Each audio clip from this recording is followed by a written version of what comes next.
Electricity के lecture order में ये तीसरा लेक्चर है और इसमें बात करने वाले हैं दो चीज़ों के बारे में। पहला है आवेश का उत्पत्ति का कारण और दूसरा घर्षण के कारण आवेश का उत्पत्ति। ठीक है, तो पहले इसको देखते हैं। आवेश का उत्पत्ति का कारण। आवेश का उत्पत्ति का मुख्य कारण इलेक्ट्रॉन का स्थानांतरण हो जाना होता है एक वस्तु से दूसरे वस्तु में। जैसे सपोज दो वस्तु लेते हैं, ठीक है। अभी फ़िलहाल इस वस्तु में इलेक्ट्रॉन और प्रोटॉन की संख्या बराबर है, यानी दोनों वस्तु उदासीन है। इलेक्ट्रॉन और प्रोटॉन की संख्या बराबर है, ठीक है। अब किसी भी तरह से जैसे भी हो, इस वस्तु से इस वस्तु में इलेक्ट्रॉन का ट्रांसफ़र करा देते हैं, ठीक है। यानी कि इस वस्तु से कुछ इलेक्ट्रॉन को निकाल के इस वस्तु में डाल देते हैं। सपोज कुछ इलेक्ट्रॉन को इस वस्तु से निकाले और इसमें ले जाके डाल दिए, यानी कि इलेक्ट्रॉन का स्थानांतरण करा दिए, ठीक है। तो इस वस्तु से इलेक्ट्रॉन का निकल जाने के कारण इस वस्तु में इलेक्ट्रॉन की संख्या प्रोटॉन की संख्या से कम हो जाएगा, इलेक्ट्रॉन की संख्या प्रोटॉन की संख्या से। सेम इसी तरह से इसमें ये इलेक्ट्रॉन आ जाने से इस वस्तु में इलेक्ट्रॉन की संख्या ज़्यादा हो जाएगा प्रोटॉन की संख्या से। इसमें इलेक्ट्रॉन की संख्या ज़्यादा होगा प्रोटॉन की संख्या से, ठीक है। तो इलेक्ट्रॉन पर नेगेटिव चार्ज यानी कि ऋण आवेश और प्रोटॉन पर पॉजिटिव चार्ज धन आवेश होता है। तो ऋण आवेश से ज़्यादा होगा धन आवेश, इसलिए इस वस्तु में धन आवेश आ जाएगा। इस वस्तु में धन आवेश आने के कारण ये वस्तु हो जाएगा धन आवेशित।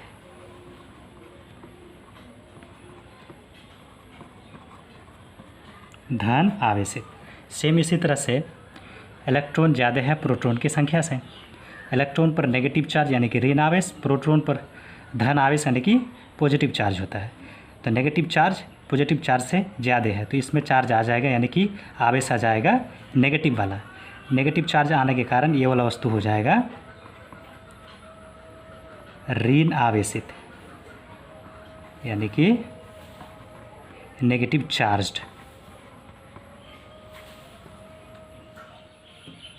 अब बात करते हैं घर्षण के कारण आवेश का उत्पत्ति, ठीक है।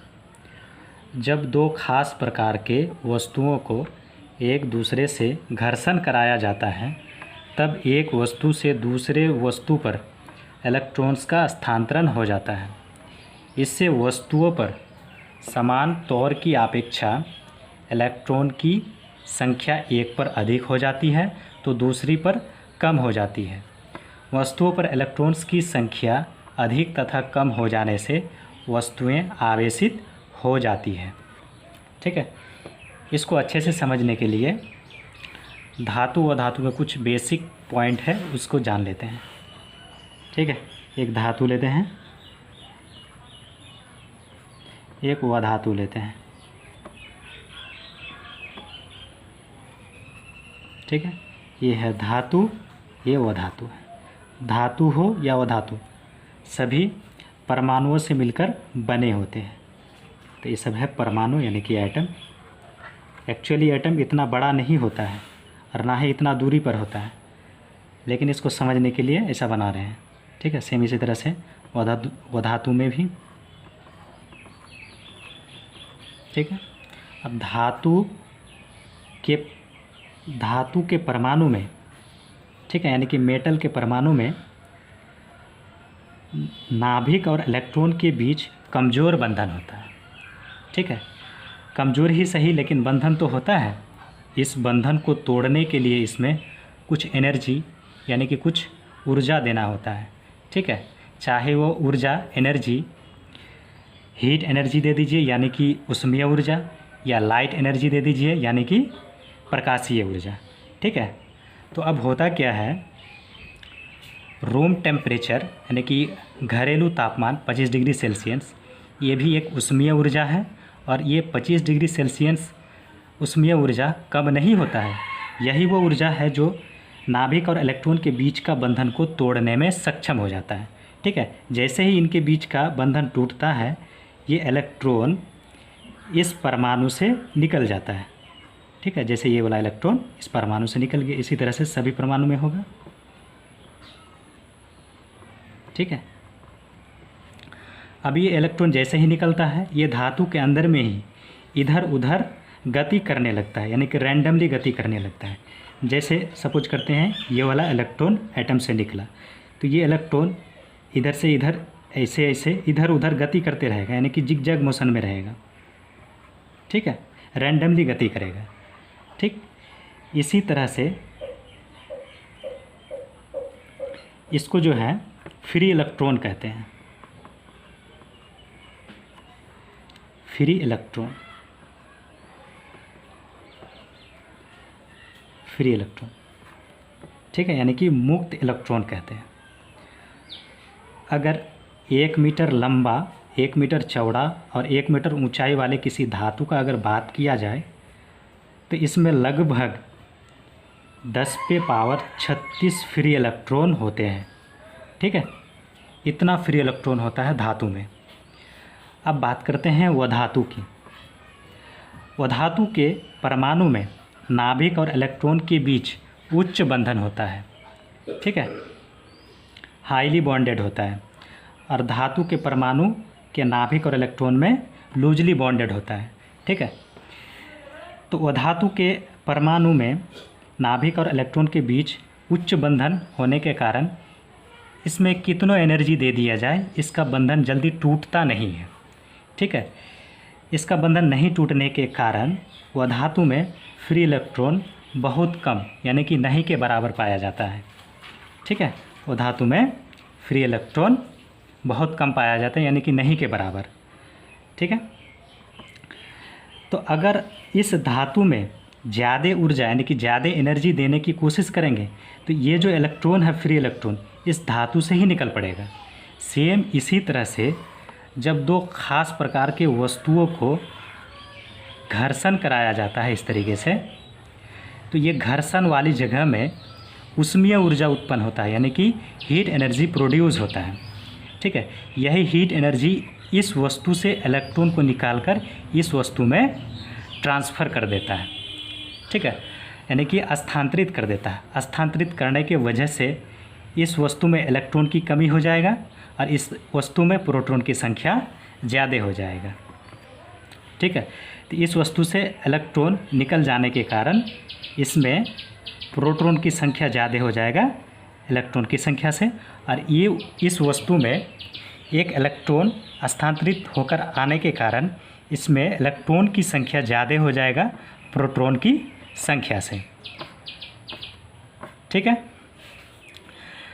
तो इसमें प्रोटॉन की संख्या ज़्यादा है और इलेक्ट्रॉन की संख्या प्रोटॉन की संख्या से कम है। और प्रोटॉन में पॉजिटिव चार्ज और इलेक्ट्रॉन में नेगेटिव चार्ज होता है, तो इसमें पॉजिटिव चार्ज ज़्यादा होगा नेगेटिव चार्ज से, यानी कि इस वस्तु में पॉजिटिव चार्ज आ जाएगा। पॉजिटिव चार्ज आने के कारण ये वस्तु जो है वो हो जाएगा धन आवेशित, धन आवेशित यानी कि पॉजिटिव चार्ज्ड हो जाएगा। ठीक है, सेम इसी तरह से इस वस्तु में इलेक्ट्रॉन की संख्या ज़्यादा है प्रोटॉन की संख्या से, तो इलेक्ट्रॉन पर नेगेटिव चार्ज होता है और प्रोटॉन पर पॉजिटिव चार्ज होता है। तो इस वस्तु में नेगेटिव चार्ज ज़्यादा होगा पॉजिटिव चार्ज से, तो ये वाला वस्तु में आ जाएगा नेगेटिव चार्ज। नेगेटिव चार्ज आने की वजह से ये वस्तु हो जाएगा ऋण आवेशित, ऋण आवेशित। ठीक है, ये वस्तु है धन आवेशित और ये वस्तु हो गया ऋण आवेशित। तो जैसे ही ये धन आवेशित होगा और ये ऋण आवेशित होगा, तो दोनों वस्तु अब क्या करेगा, एक दूसरे को अपनी ओर आकर्षित करने लगेगा। ठीक है, तो इसका सबसे अच्छा एग्जाम्पल है जब कभी सूखे बाल पर जब कंघी मारोगे यानी कंघी लगाओगे, तो कभी कभी ऐसा लगेगा कि कंघी बाल को अट्रैक्ट कर रहा है यानी कि आकर्षित कर रहा है। ठीक है, ये सबसे अच्छा एग्जाम्पल है, ऐसा होता है। ठीक है, इसके अलावा और भी एग्जाम्पल है, उसको देखते हैं। एक कांच की छड़ लेते हैं,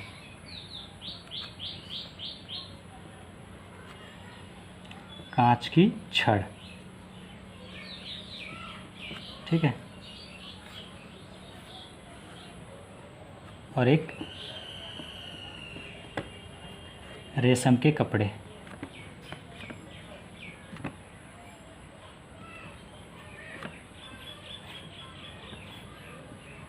ठीक।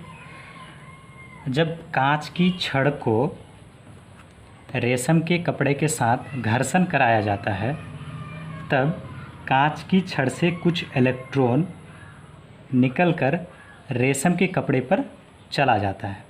तो कांच की छड़ से इलेक्ट्रॉन निकल जाने के कारण इसमें इलेक्ट्रॉन की कमी हो जाएगा और इसमें इलेक्ट्रॉन आ जाने के कारण रेशम की कपड़े में इलेक्ट्रॉन की संख्या ज़्यादा हो जाएगा, ठीक है। तो इसमें जो है प्रोटॉन की संख्या ज़्यादा होगा, इलेक्ट्रॉन की संख्या, और इसमें इलेक्ट्रॉन की संख्या ज़्यादा होगा प्रोटॉन की संख्या से। अब इसमें प्रोटॉन की संख्या ज़्यादा है मतलब ये धन आवेशित है, धन आवेशित होगा, ठीक है। इसमें इलेक्ट्रॉन की संख्या ज़्यादा है मतलब रेशम की कपड़ा ऋण आवेशित होगा,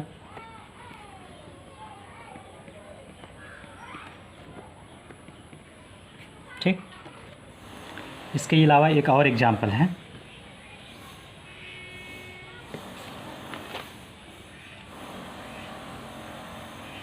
कोई एग्जाम्पल है एबोनाइट की छड़, एबोनाइट की छड़, ठीक है। इसके साथ लेते हैं ऊन की कपड़े,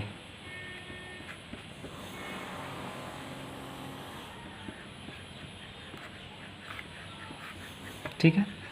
जब एबोनाइट की छड़ को ऊन की कपड़े के साथ घर्षण कराया जाता है, रगड़ा जाता है, तब ऊन की कपड़े से कुछ इलेक्ट्रॉन निकलकर एबोनाइट की छड़ पर आ जाता है।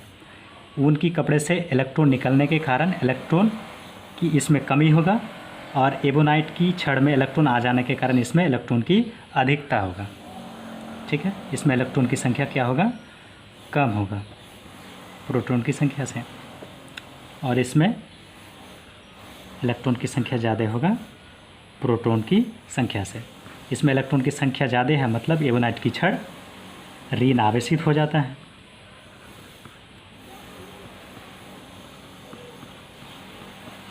ठीक है। इसमें प्रोटॉन की संख्या ज़्यादा है मतलब ऊन की कपड़ा जो है ये धन आवेशित हो जाता है,